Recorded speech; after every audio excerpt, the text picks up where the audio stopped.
You guys are having a good day.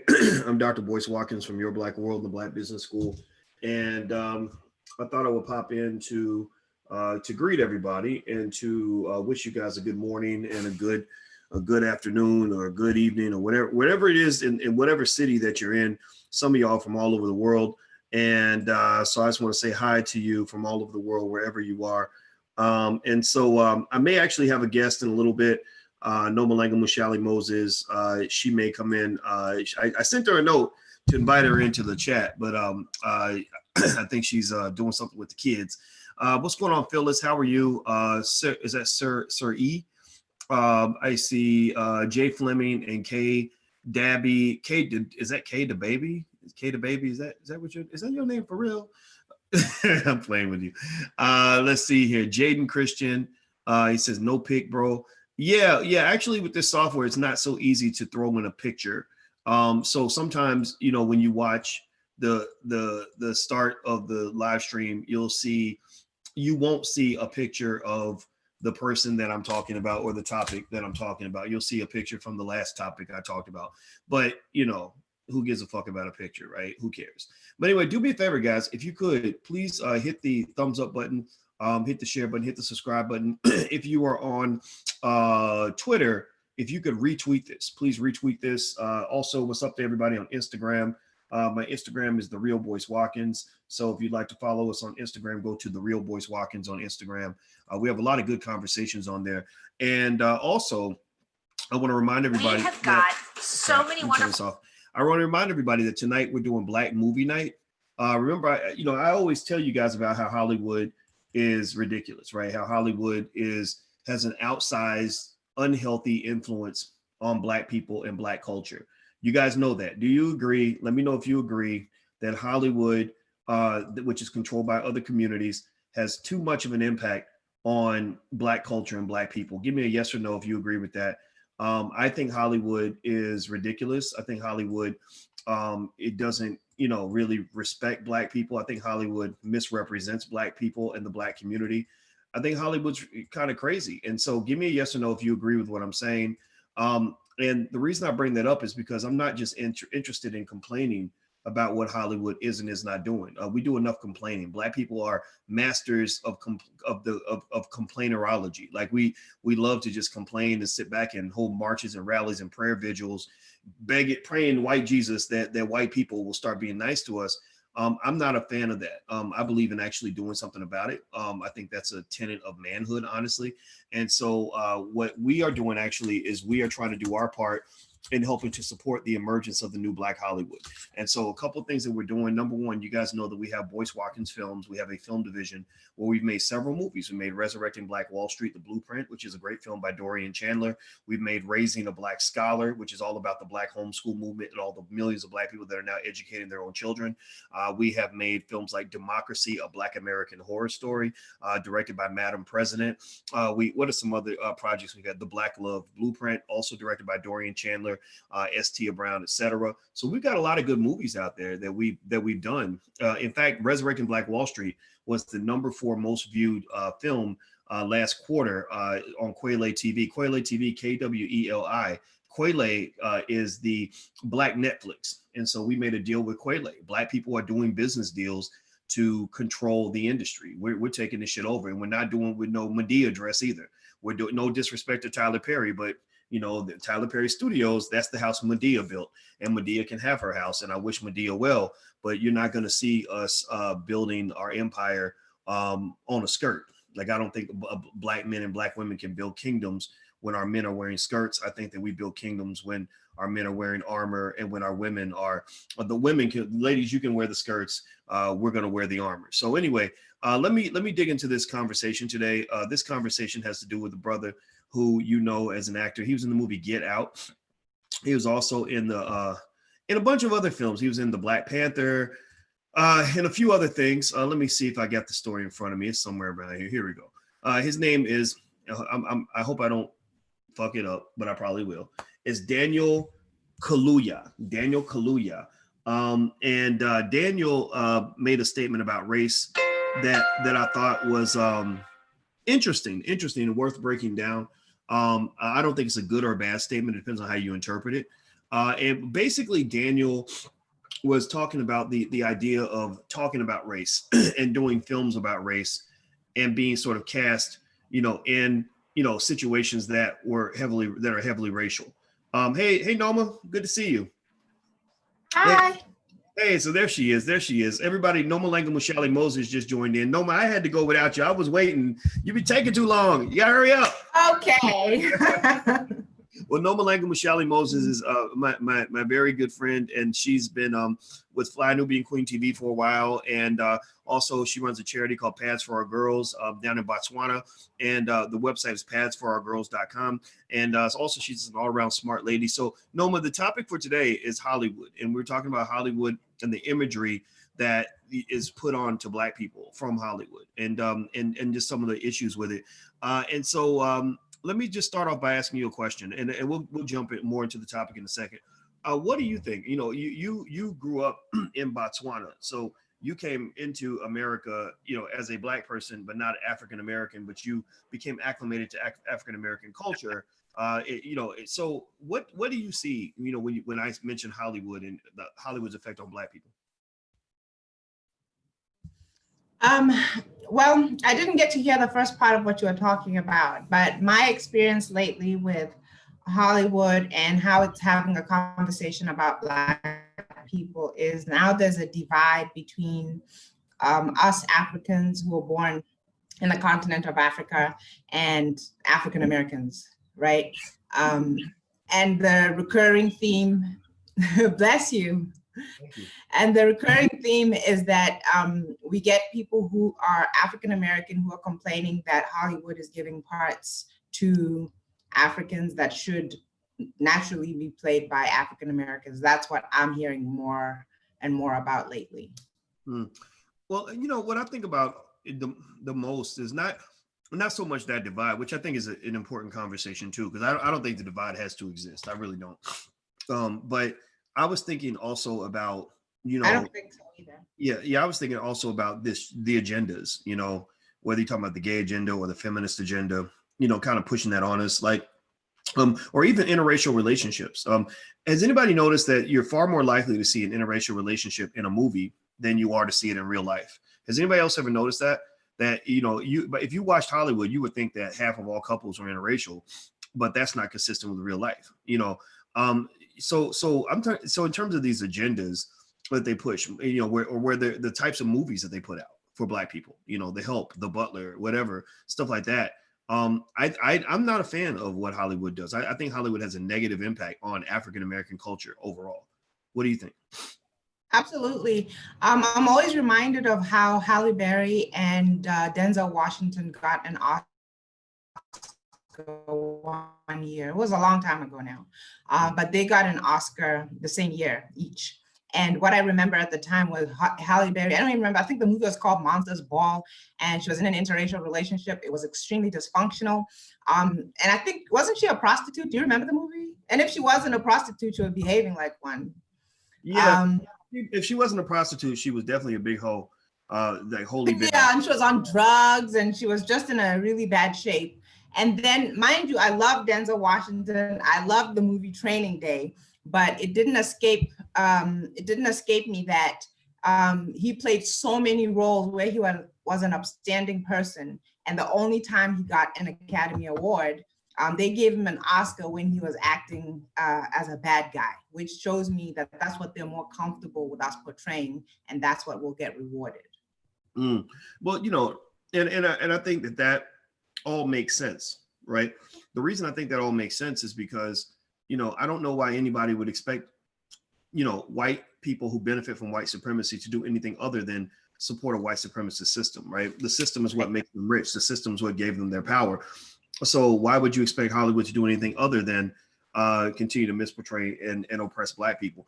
And I think that the way the system's able to best work is they convince you that there is no system, that they're really trying to dismantle it, or that or that things have changed, right? And that kind of disarms you and makes you believe in the system. And so they gain your trust, and you're like, oh, okay, well, racism's bad, and we both agree on that.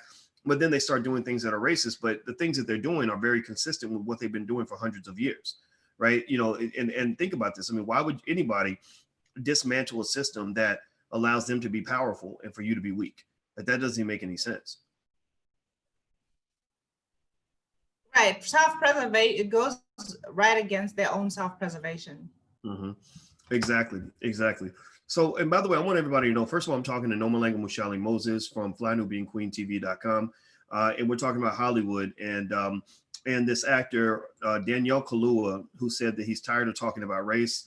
He says it's just boring to me. And I find that really interesting. And also, don't forget, speaking of that, we're not just here talking about the problems in Hollywood. We're builders. We believe in building and creating the things you want to see. So actually, one thing that we decided to do is we decided to create Black Movie Night, which is online. It's free to everybody who's on this podcast. You can join in tonight. And we're going to celebrate Black filmmakers. We're basically inviting independent Black filmmakers, and we're also screening some of our films. And we're doing digital film screenings that you can see from all over the world. And all you got to do is tune in, but it has to be in a private setting. We can't do that on YouTube because I don't want to run into any copyright issues or whatever. So if you want to join us, you can join for free. Go to blackmovienight.net, not .com, but .net, blackmovienight.net, and you can register. And it's going to be tonight, which is January 30th at 8 p.m. Eastern.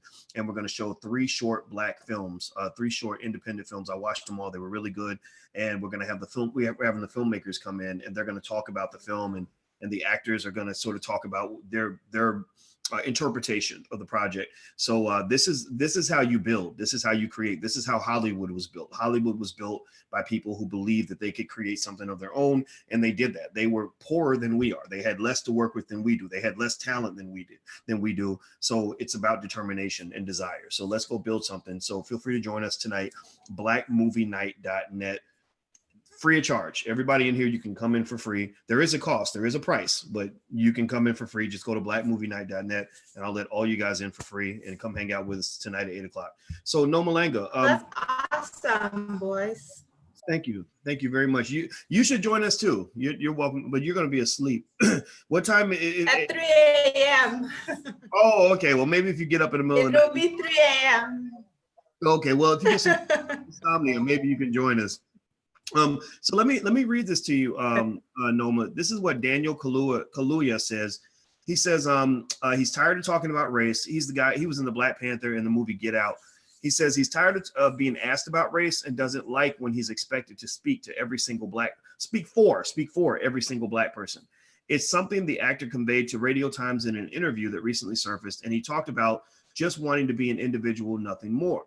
And so he says, I'm not going to ignore that I'm surrounded by racial issues, but I'm not defined by it. Kaluuya explained, I'm just Daniel, who happens to be Black. And he says, what is there to talk about race? He says, it's just boring to me. What's the debate? I'm more of a doer. I'm just going to do what I want to do. So people took it in different ways, right? Some people took it as him saying, I'm going to ignore race, right?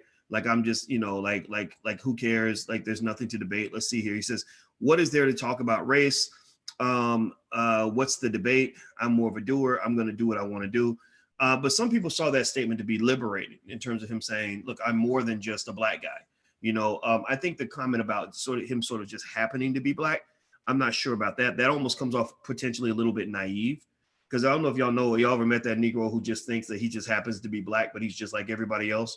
And then suddenly racism kicks him upside his head. And then he suddenly realizes, like, wait a minute, oh my God, I am Black, right? but there is something potentially liberating. Then he wants us to boycott whatever he's boycotting. Yeah.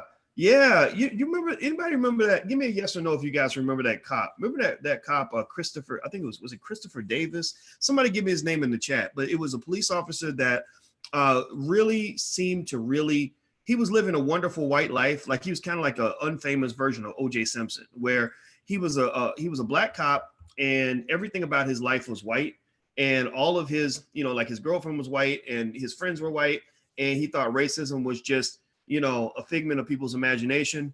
A figment of our imagination.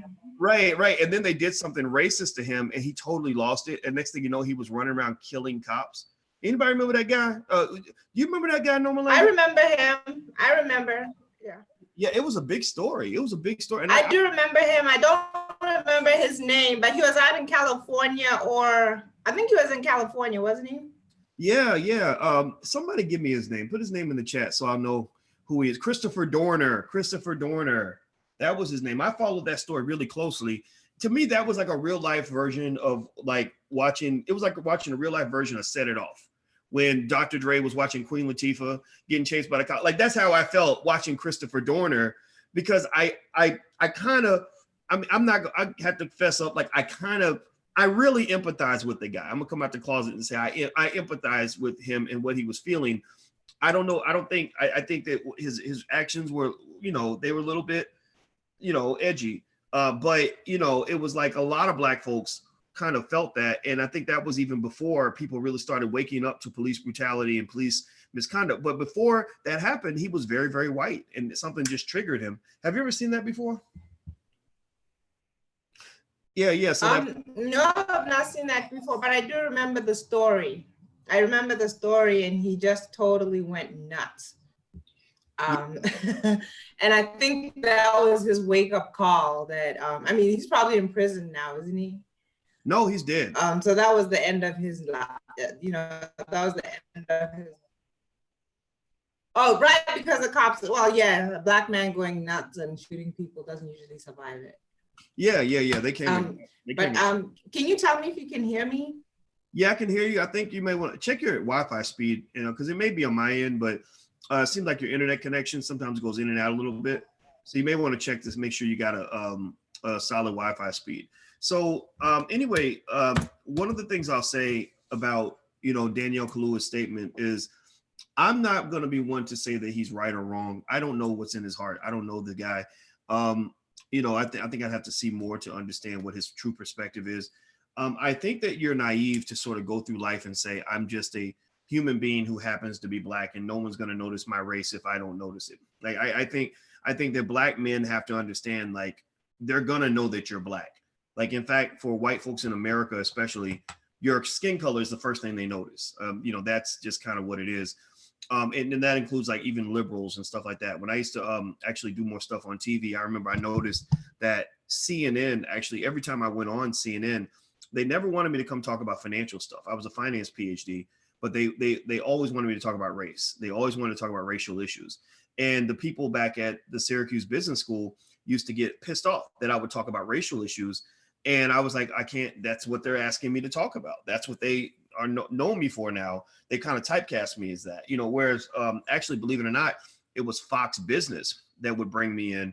And Fox would actually say, look, we don't care about the race stuff. We want to hear some financial analysis, right? So it's kind of ironic that it was the liberals who actually put me in the box, and the conservatives who actually saw me as more of a person and not based on my skin color. So anyway, so Noma, I think that this whole idea, like I just happen to be Black, I think it's a little bit naive and misguided. Are you able to hear me, Noma? Because it looks like you're totally frozen.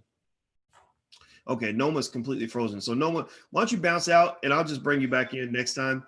All right. So anyway, so with Christopher, with this brother, Daniel Kaluuya, I think that if his statement is built to be naive or built on sort of this overconfidence of sort of thinking that white people are not white anymore, that they're not going to do what white people do, I think he's setting himself up for a downfall. He's setting himself up for a disappointment. But to some extent, though, I respect the idea of sort of saying, look, I'm a human being. Like, I'm not just a Black guy, and I want to play all the different roles. I want to do all the different things that everyone does. And I deserve that respect. And I can respect that too, right? I think that there's room for both points of view. In fact, that's why Black people need to make our own movies, because we need to stop making Black movies all the goddamn time. Excuse my French. Like, every damn movie that white people make is something about slavery, something about being somebody's maid, somebody's butler. I saw that, anybody seen that movie that came out with Michael B. Jordan and Jamie Foxx, Just Mercy, about the brother that's in prison. I'm tired of seeing stories like that. It doesn't mean these stories don't deserve to be highlighted, but there's more to the Black experience than just being, a baller or a rapper or a criminal or a maid or a slave. right? There's more to being Black than just that. Like, we're human beings, we're fathers, we're mothers, we're you know, we have friendships, we have unique experiences, sci-fi, even The Watchmen, even though The Watchmen had race infused in it, even that was still like, it was like, okay, it's sci-fi, we're superheroes, all this other shit. Like we deserve to be more than just whatever white people decide that we're going to be. Noma, can you hear me? Yes, I can hear you. Okay, I'll let you talk. I've done a lot of talking, and I wasn't sure. I did a lot of talking because I didn't know. I actually wanted to. Yeah. Unfortunately, my Wi-Fi is not that great, but I wanted to talk about the Daniel Kaluuya and his comments and respond to that, because I found his comments actually very disappointing. Okay. Just keep reassuring me that you can hear me, because my Wi-Fi is quite unstable. So the main thing that bothers me about what he said is that he feels no responsibility to deal with racial issues. But the fact of the matter is, because he's a Black person, right? That's the first thing. And then the second thing is, I feel like it makes that issue worse with that divide between Africans and African Americans, because it can feel like, because we have a different history with racism, that we don't care about their experience and have no empathy and no compassion for the African American experience, when in fact we do, because we've also had our own experience, which is different, which is colonialism. And it's actually not really that different, right? It's a bunch of white people that thought they were better than us and took everything from us and made us subordinate to them, although it's not nearly as extreme as racism. So it just shows a lack of compassion, a lack of empathy, and a lack of responsibility on his part. And I think it was very careless. Interesting. So what do you guys think? Let's do a vote. Let me see, where's my Vicky Dillard gavel? I've got a Vicky Dillard gavel now, Noma. Did I tell you about that? Vicky Dillard gavel. Okay, I'm going to call a meeting of the Council of Intelligent Black People. And don't forget, Black Movie Night is tonight. Black Movie Night is tonight. So come to Black Movie Night so we can celebrate some Black filmmakers. We're going to show some free screenings of some Black movies online. You can watch from anywhere in the world. Blackmovienight.net. That's the URL. I want to remind you guys, blackmovienight.net. Somebody type that in. So I'm calling a meeting of the Council of Intelligent Black People. So we're going to take a vote. Mr. Daniel Kaluuya made a statement about race, and I'm going to quote his words, and I'm going to get your take on this. I want you guys to vote. He says that basically he thinks that talking about race is boring. He says, I'm not going to ignore that I'm surrounded by racial issues, but I'm not defined by it. He says, I'm just Daniel who happens to be Black. What is there to talk about race? He said, it's just boring to me. What's the debate? I'm more of a doer. I'm just going to do what I want to do. He also says, let's see here. He talks about his movies. He says, The Fades ain't about race. Psychoville ain't about race. Skins ain't about race. Chat Rooms ain't about race. Johnny English Reborn ain't about race. But that almost gets erased. There's a narrative that is being pushed. Okay, so do you think, here's what he also said. Let me read more of his quotes and then we're going to take a vote. He says, I'm not a spokesperson. I'm an individual. Who's the spokesperson for white people? There isn't one. No one's expected to speak up for all white people. I'm just living my life. I'm a Black man. I'm proud of it, but I'm just living my life. He says, you may victimize me, but you will not make me feel like a victim. And if you think you can, then what sort of person are you? Okay, so there's two ways to look at that, right? Either his comments are empowering because he's saying, I'm not just Black. You're not gonna, you're not gonna oppress me. You're not gonna make me feel like a victim, etc. But then there's the problematic aspect, which says that it's almost like he's doing the I'm not Black, I'm OJ routine, right? That he's basically saying race, I don't have any responsibility to deal with it. I don't want to talk about it. It's not important. He's got one of the biggest platforms in the world, but he's saying, I don't even want to talk about race at all, when his community might actually need him. So go ahead, Noma. We're going to take our vote. I just want to say, I think the reason why he's talking like that is because it's not affecting him right now. And that's what shows that he has a lack of compassion and empathy. If he felt like Hollywood was racist against him and he wasn't getting all those big movie parts, he'd probably be singing a different tune. Okay. So Noma is accusing Daniel of coonery. So we've also I got another Vicky Dillard. Vicky Dillard is such an inspiration. She gave me the Butter Biscuit Coon Award. So we are accusing Daniel Kaluuya of public coonery. So, so I would like to take a vote for the Council of Intelligent Black People. Is Daniel guilty of coonery, or should he be found not guilty? So type in the chat either guilty or not guilty. So we will take the vote now. So vote in the chat. So everybody vote. Is he guilty or not? Okay, Felicia says he's guilty on all counts, Your Honor. Okay. All right, let's see here. Let's see. Okay, I'm gonna wait for you guys to pop out. Okay, Jen Stone says guilty. Okay, Noma, I need you to help me count. I see Alan says guilty. Glenn Terrell says yes. I think I'm gonna take yes. That's a hanging chat. I don't know if that means guilty or not guilty. Cheryl says guilty. Aaron says guilty. Field said guilty. Melvina guilty. Oh my goodness, there's no not guilties in here. Mela guilty. Vincent guilty. Steppen Chris guilty. Randy says yes. I'm gonna take yes to be guilty. Kimberly guilty. Boyne says yes. T Black says Black English are detached because of how the slave trade went in England. Okay. Straight no chasing with the Queen says yes, guilty. Sing Pia Moves guilty.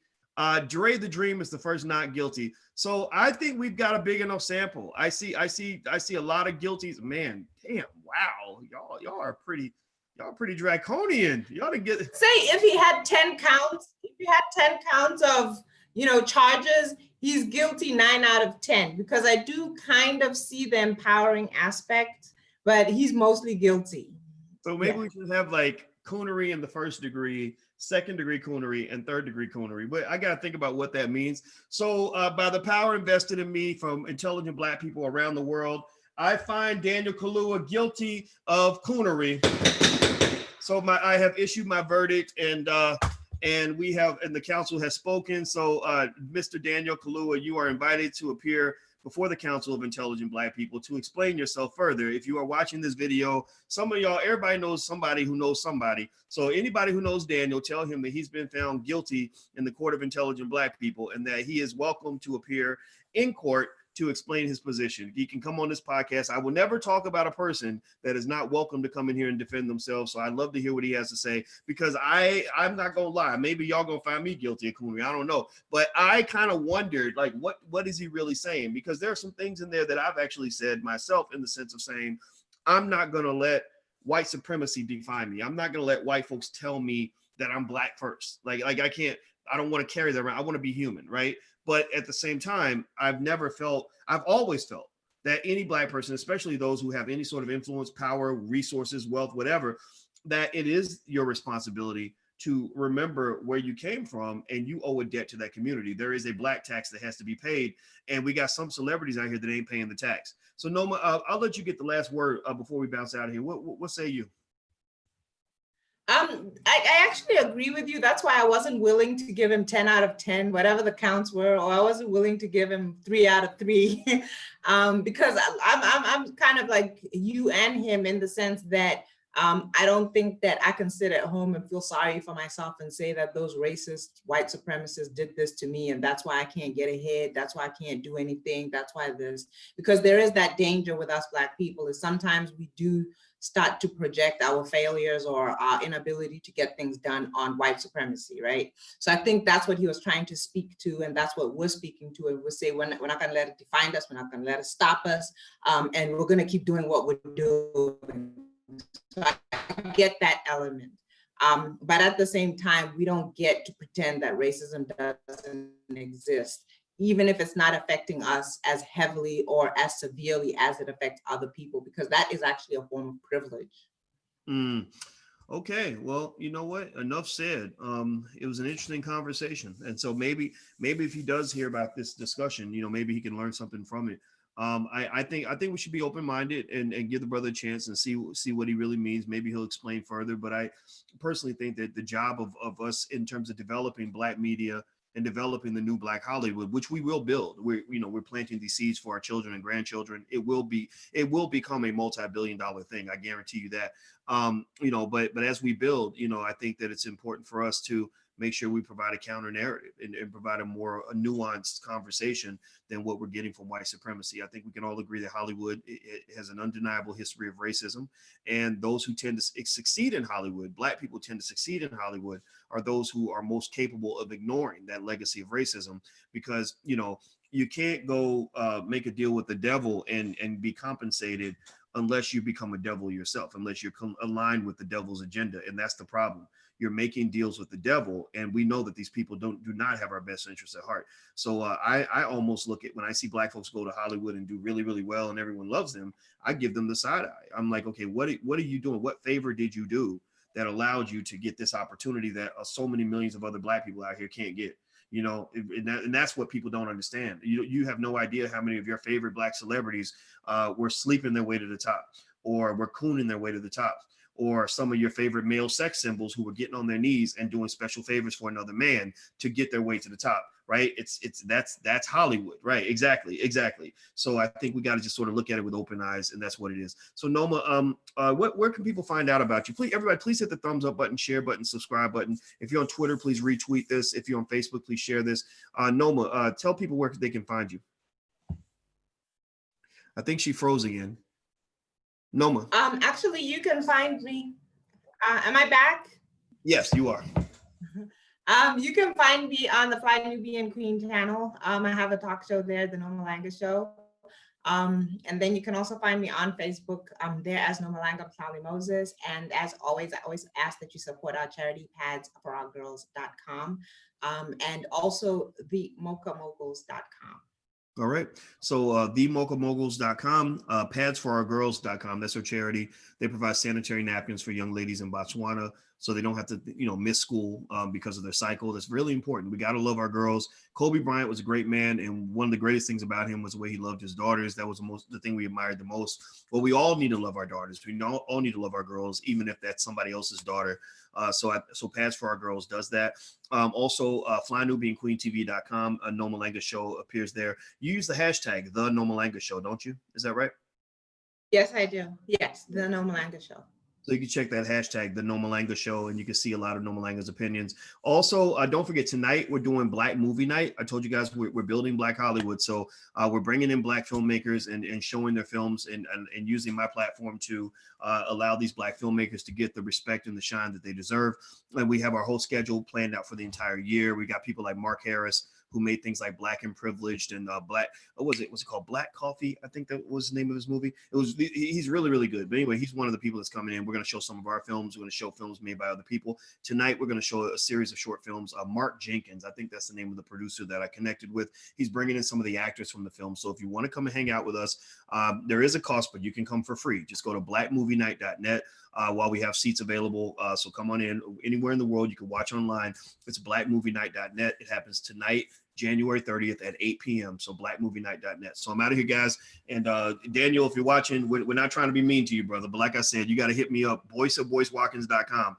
If you want to defend yourself in court, you can come in, provide your defense, and we will do another vote and decide if your sentence is gonna be appealed or repealed or reversed or whatever they call it in court. I don't know my legal language that well. Thanks a lot, Noma Langa. I appreciate it. Thanks for hanging out.